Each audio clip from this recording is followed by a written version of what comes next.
Magandang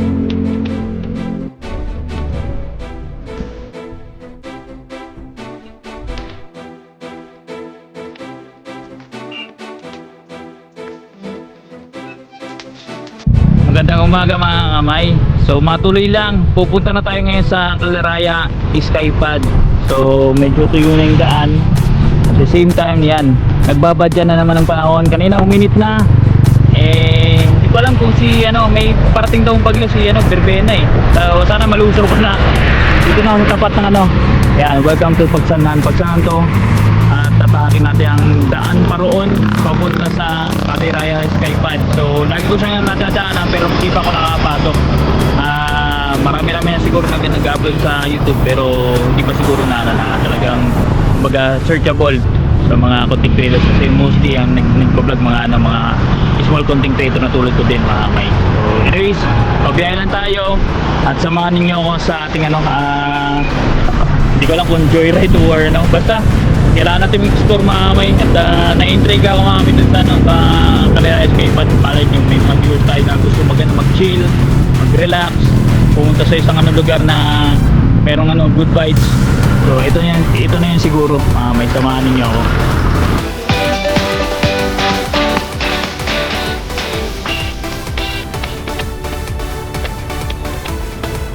So yung mga kamay, stop over muna tayo. Yung Calaraya Skypad na pupunta natin, isa na siya, searchable sa Google Maps. Search lang po at i-guide na po kayo papunta ron. So ang pinaka-bentahe talaga once na pupunta kayo doon sa Calaraya is yung alam mo yun, nakikita nyo lang sa libro tsaka sa TV, which is kung hindi kayo taga Pagsanhan or hindi kayo taga Laguna, sa ibang lugar kayo dadayo ko dito, yung ito kasama sa history ng Pilipinas or buong mundo, ayan yung Arco Real. So parang welcome gate dito sa Pagsanhan, Laguna. So lagi ko yung nadadaanan, lagi ko yung pinapakita sa inyo kasi hanggang ngayon is talagang na-amaze ako. Hindi nagbabagong ko paningin ko once na napasok ako dyan. At talagang dadaanan nyo yan mga may pag once na pumunta kayo sa Calaraya Skypad. So ako na-excite na ako mga may kasi yun nga, nasa tabi lang ako. Akala ko pang yung pang mga elite, so sa lista yung yung venue na yun. So meron din ako nakita doon na kasing tulad ko lang mga kamay, basta gustong pumunta yun lang buong akala ko nung una. Pero ngayon papasok tayo at tingnan natin kung anong meron doon sa loob.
Traffic lang minsan mga kamay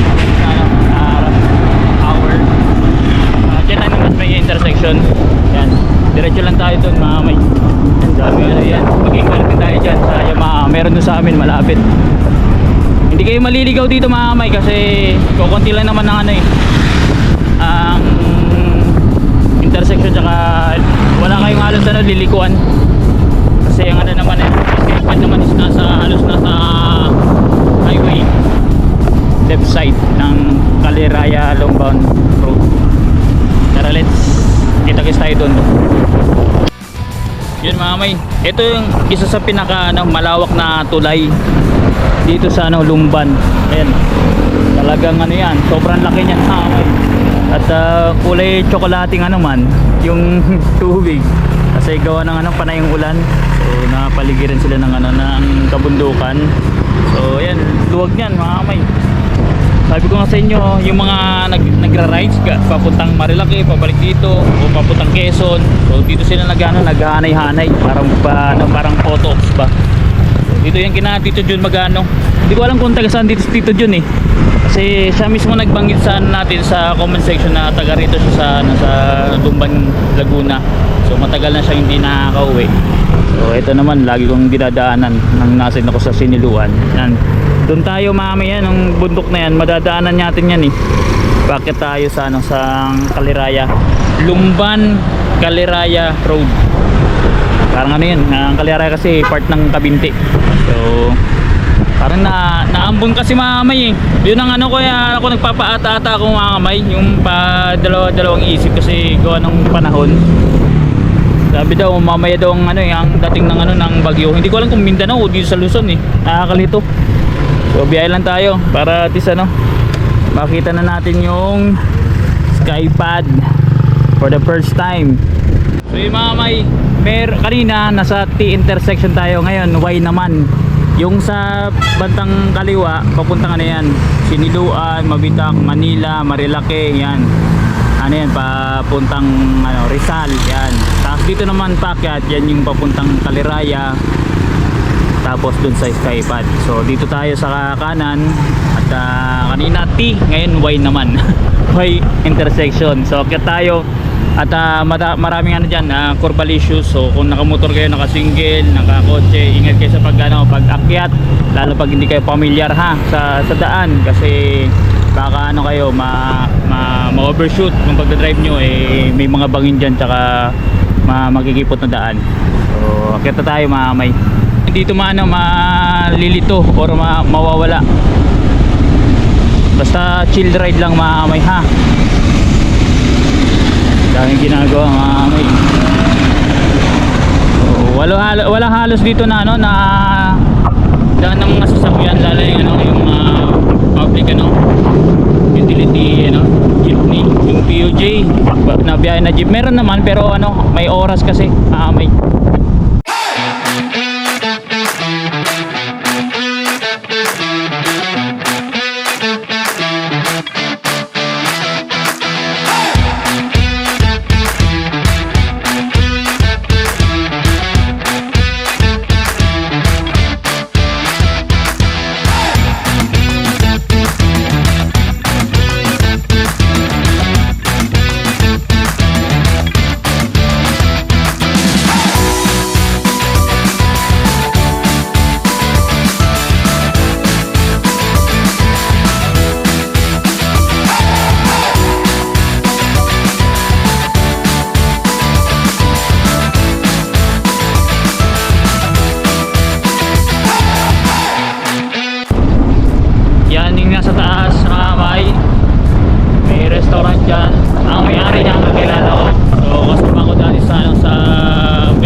Plaza. So nagpesto din sila doon. Kakilala natin may-ari dyan. So nakasalamuhan natin. Oy, bibit-bit ng mga nag-ano, nag-dream ng mga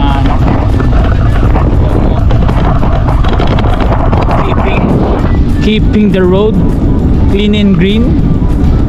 Sana din ang road maayos, hindi lubak-lubak. Ito mga may entrance nung nasa taas na pinakita ko sa inyo. Yan, The Boss Cafe and Restaurant 2022. Napunta na din dyan sina Tim. Overlooking din yan mga kamay. Pero mas maganda yung ano, yung sa Skypad kasi sabi ko, uy, lakas ng hangin mga kamay. Tsaka ano dito malamig, parang nasa bagyo kayo. Yun ang ano, ang vibes. Lalo pag may bagyo kasi ngayon mga kamay. Kaya ganun ang ano, yung lamig eh. Tignan natin kung bukas na Skypad. So dito ako madalas magtambay eh. Yan. Kami dalinig ni Tito Pogs. Tapos alam niyo na, Yamshi. Kaya mga kamay, pag once na Yamshi, team yan. Tsaka si Andrea. Kasi dyan sila nabansagan na Yamshi. Kasi gawa nung sa restaurant. Yan sila na-develop. So eto na mga kamay, magpa-park na tayo. Caliraya Skypad. Nakakayaman pero pakels tayo. Pa-park lang tayo sa tabi. Dito sa kabila. Yan. Dito tayo.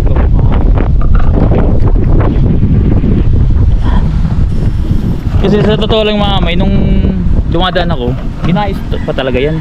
Wala pa under construction. So hindi ko akalain mga kamay, ilang buwan na pala to kumbaga fully operational. Dami na rin ng vlog sa YouTube at sa Facebook meron din, pero ilan lang sa Facebook, hindi ko lang alam mga kamay. Pero nung nakaraan, kukunti lang nag-vlog eh. So ngayon makakapasok na tayo. Let's go. Alamin natin na sa loob.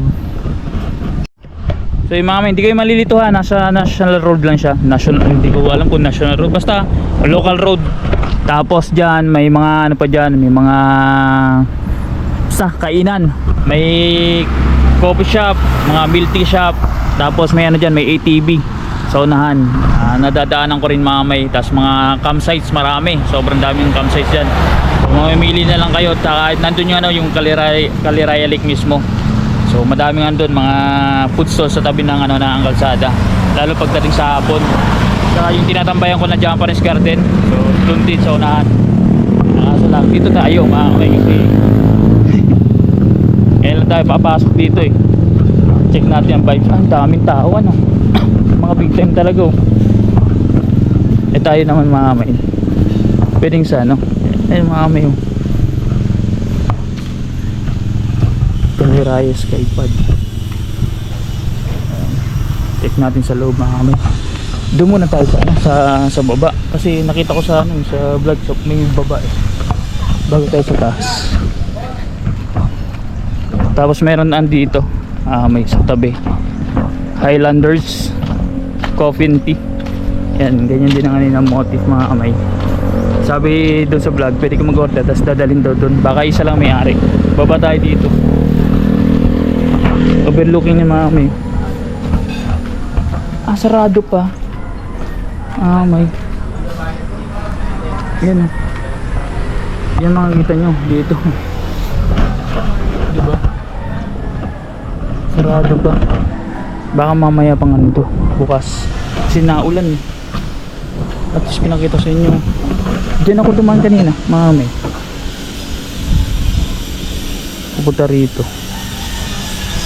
Nagtatabaho sa baba mga kamay. Tingnan nyo, diba nakaka-relax? Iba dito mga kamay. Kaya papasok ka lang. Pwede kayo pumunta dito mga kamay, malamig. Ganda ng vibes. Ganda tayo naman mga kamay, light snacks, kasi parang mahal yata. We are open.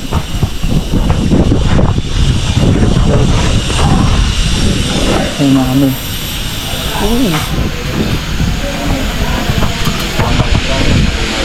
ginagawa. May banda dito.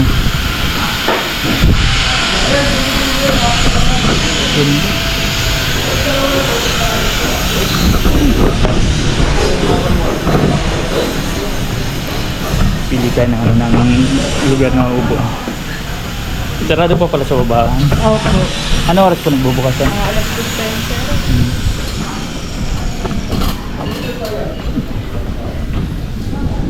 10. Naulan pati. Yung mga sarap. Pwede na kayo pumunta dito, kaso lang naulan ito lang sa loob. Hapon pa daw. May dyan, may kainan sa ilalim mga kamay. Hindi pa tayo pwedeng bumaba. May nagko-construct eh. Order lang tayo mga kamay.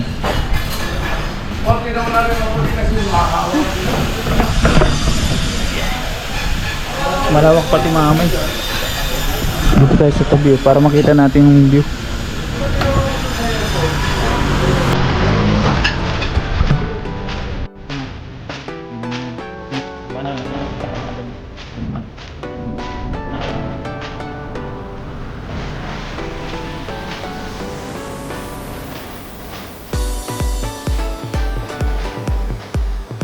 So So yung mga may pwede daw tayo bumaba at makatulog pa para makita natin sa baba. Ayan, sobrang nandito lawak. Ano, construct pa nga lang. Ito daw mamaya pang hapon ano, nabukas alas 2. Ang daming ano, food stall. Ayan, yung sa kanya kasi main na niya, pinaka-main yung restaurant siguro ng ano, ng Kaliraya Staypad.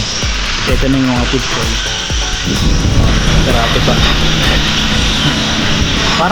Parang apelyido ko Chili Chuan. Tapos may banda dito may kino-construct lang yan. Pasensya na kayo, may maririnig kayo parang nag-grinder Tapos motor, yun lang ano dito may parang nagbabounce yun nag-e-echo yung ano, yung motor. Yun, parang si tatay yung pababa Ito yung makikita nyo dito. Naulan dun. Yan ang ano, Kaliraya Lake Mahamay. I think yan ang Kaliraya. Laki pala no. Hindi ko alam kung Kaliraya at Laguna magkatabi. Laguna. Dito ako Mahamay kung yun ba Laguna Lake tapos ito Kaliraya Lake. Itong bundok, hindi ko alam kung ano to. Basta nakakamiss Mahamay. Sarap dito tumambay lalo pag sa gabi. Nakikita ko si Mami may papalipad ng drone sa gabi.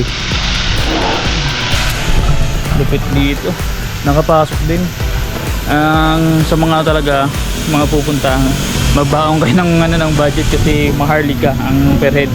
Hindi ba ng ano ng 400 plus ng ano ang 400 to 500 yung konsumo sa kada tao.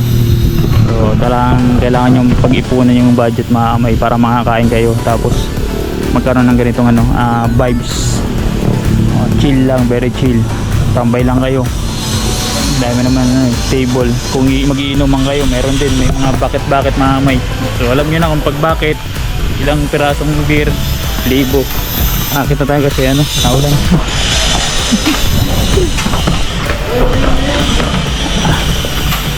Yun ang problema, dapat na malagyan ng ansahan, parang transparent na ano.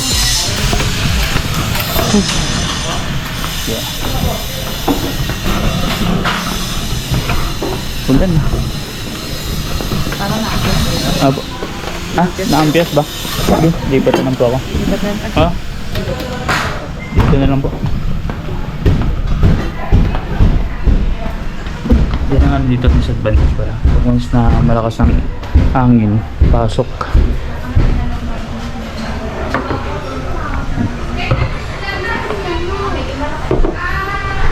Table for one.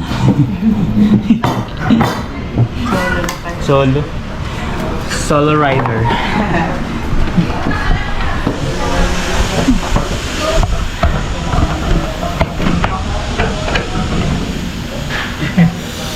Ano mga may parang semi socialite kasi medyo yung ano price hindi siya yung parang pang ano lang pang tropa kaya yung ano lulusay ka dito ng ano malaking budget sa pagkain. So ready mo na yung bulsa pero sulit naman pag ganitong ano pag yung mga nature lover gusto mag chill yan na-stress na dito.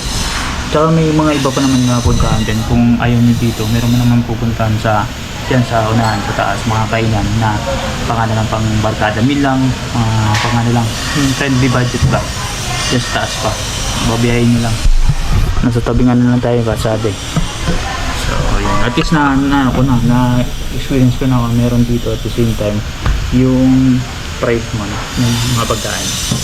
So, kayo na mag-decide Mahamay kung it is a go or it's a no.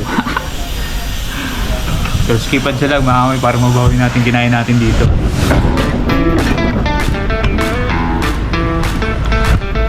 Nag-umpisa na pala akong kumain. Tsaka may CPR kasi Mahamay. May sounds very popular, Maroon 5. Baka madali ng CPR. So linasahan mo ng Mahamay yung pagkain. Sulit naman yung presyo Mahamay kasi masarap. Tsaka marami pa ng serving. Masarap siya Mahamay. Good for 2 yan. So tapos hindi nga lang kasama yung rice. Ulam lang siya, pibili kayo ng rice.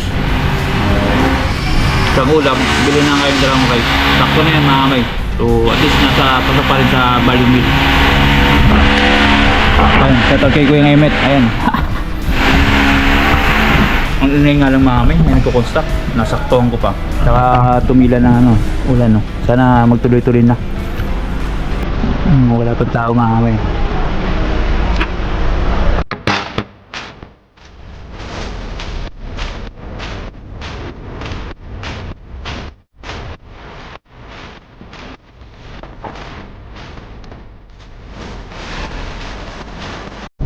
So yung mga kami, tapos na tayo kumain. One rice, tapos yung ulam natin na dinakdakan yung order ko. Yung dinakdakan pala is good for 2.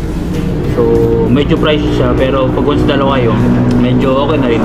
Halos nasa ano kayo, parang normal lang na nasa mall na bibili ng worth 200 to 250 ganun na pagkain. So, pero pag malakas kayo, isang nga per head, wala pang soft drinks, wala pang drinks maamay, papalo ng 500. So, yung kailangan nyo ano talaga may bala dito maamay.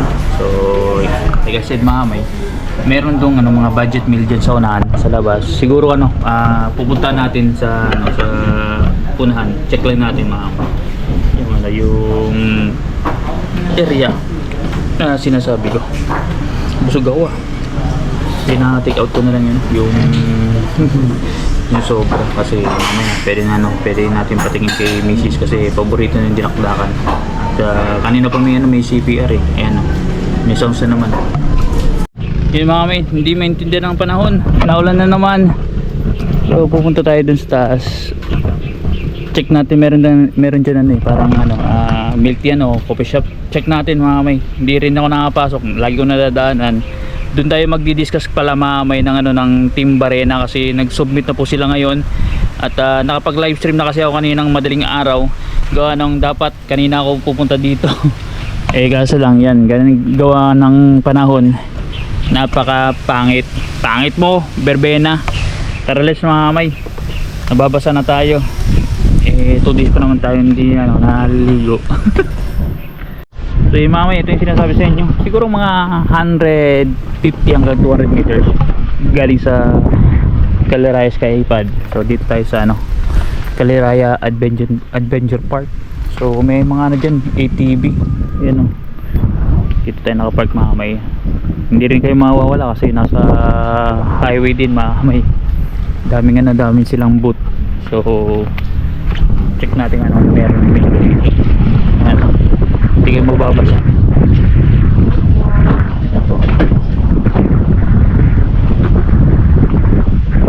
Ito lang pangalan, No Bad Days.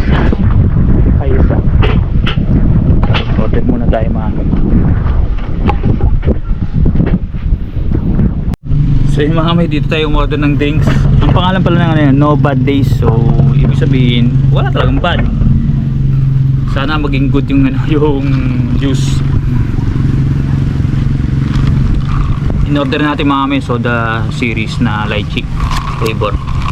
Masarap siya.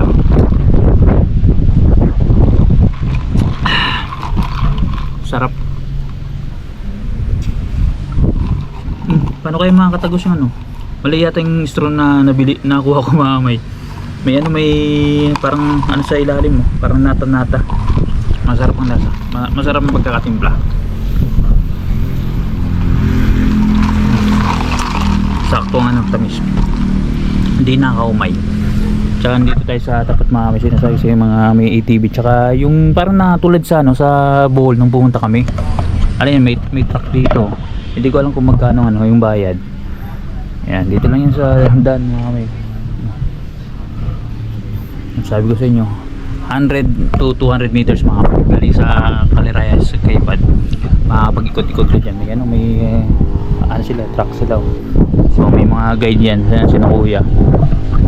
Hindi ko alam kung magkano bayad ganyan sa Bohol may ATV tsaka tsaka sabi ni ni parang ice bag daw yung parang pang PUBG.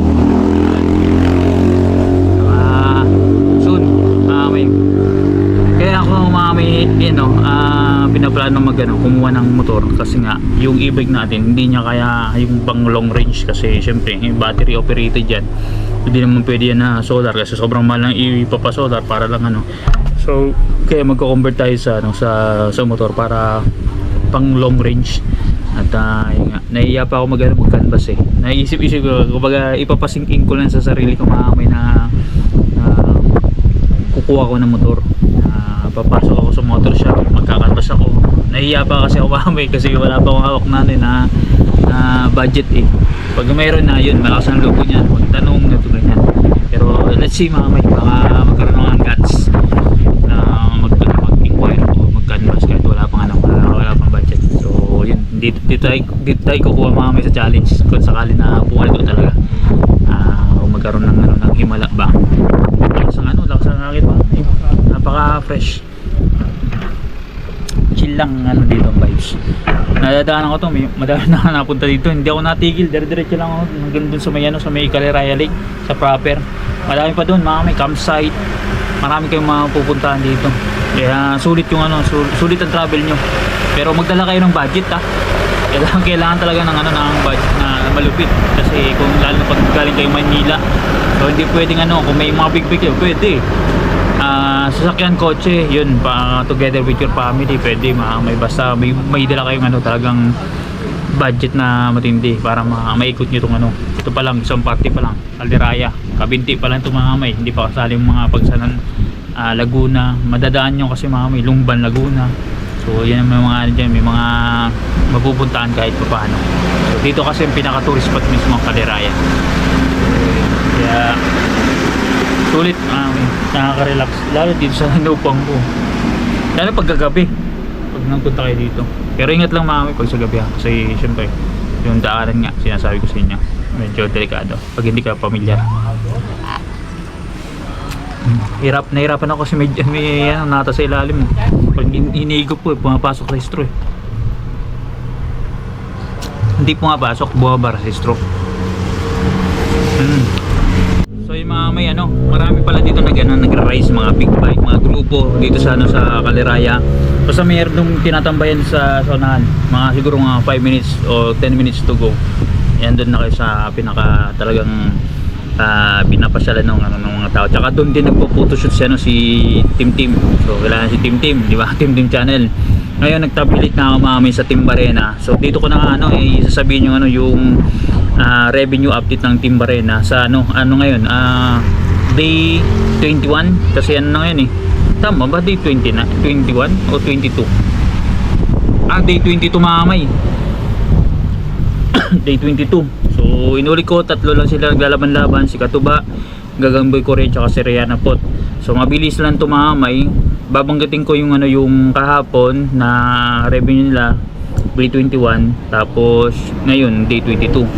So by rank from number 3 to 1. So at number 3 spot si Rihanna Pot may 187.21 kahapon po yan. Sunod si Katuba, $371.28.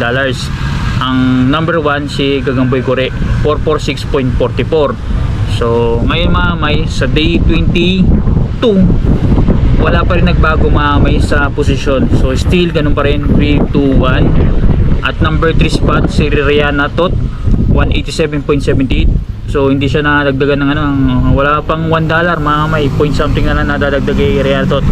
Next mamay si Katuba, 388.13. So ang revenue na add dito kay Katuba, mostly pure vlogs to yung mga may kasi almost $17.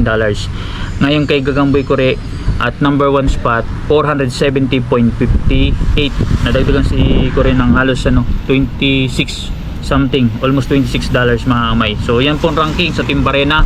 Inulit kong mananalo dito sa revenue na pinakamataas at the end of this challenge sa December 2nd o 2 natin i-reveal ang final update sa revenue. Ang number 1 spot doon magiging or mag-uwi ng 20,000. Ngayon ang pinakamalaking views naman sa December 1st natin i-announce, ang pinakamataas na views mananalo ng 5,000 pesos. So 25,000 pong ipapamigay natin na premyo. Galing po yan kay kay Boss Dumpling, Sir Florentino Osol, kay Sadik Noel Pulikit, tsaka classmate Sierra Madre. Kaya salamat sa inyo sa suporta nyo dito sa Timbarena. At sana nga tuloy-tuloy pa ang palaro. Katuwalan to, friendly challenge lang. At antayin natin mga may kung meron pong madadagdag dito sa tatlo. Hopefully hindi siya mag-stop mga may, kasi as a host na natutuwa ako mga may sa nangyayari. So kumbaga kahit na meron pa challenge si Bayjapper, at least meron tayo parang sideline na challenge dahil sa ginagawa pa ni na Boss Tom at kanya classmate dito sa ano yan mga may team Kubunuto yan na mga supporter. Sobrang thank you po sa inyo lahat at hindi ko alam kung gusto ko sanang pumunta doon mga may sa unahan, kaso lang yan panay naman ng ulan na. Dito lang muna tayo mag-chill, tapos mamaya abangan nyo mga may ating upload. Ito na yun ba? Tsaka nako pala nakalimutan ko banggitin may di ba break ng record niya ni Kangiti, grabe. Kahit ako kasi di ba may idea ako sa revenue ni Ken, parang talagang sobrang mga kumamay sa revenue ni Kanuto. Siguro ko first time pala ni Kanuto na magkakaroon ng ganitong kalaking revenue sa tanan ng buhay niya, kasi never pa siya nakakuha ng ganito kalaki mamay na papasok na ng 500,000 first time. Kasi sa Magic Bricks sa ibang pa-challenge wala, tsaka sa kahit na sa sa entire career niya sa pag-vlog na regular lang hindi siya kasali, di pa po siya nakakasahod ng ganyang kalaki na almost or more than, tingin ko more than 500,000 ang sasahurin niya sa gross mamay. Pagdating naman sa revenue sa vlog, I think mamay ito rin yung pinakamataas niya na revenue sa vlog. Pure vlogs po mamaya ay tanggalin natin yung super chat, mga super sticker mamay. So ito rin yun mamay, itong month na to, November 2025, pinakamalaking sahod ni Kanuto sa intercareer niya, pinakamalaking revenue sa vlog, pinakamalaking super chat mamay sa buong pag-YT niya. Ito rin mamay, kaya tapos siya pa naka-break, kaya nasa history na talaga si Kanuto mamay, puro siya diba?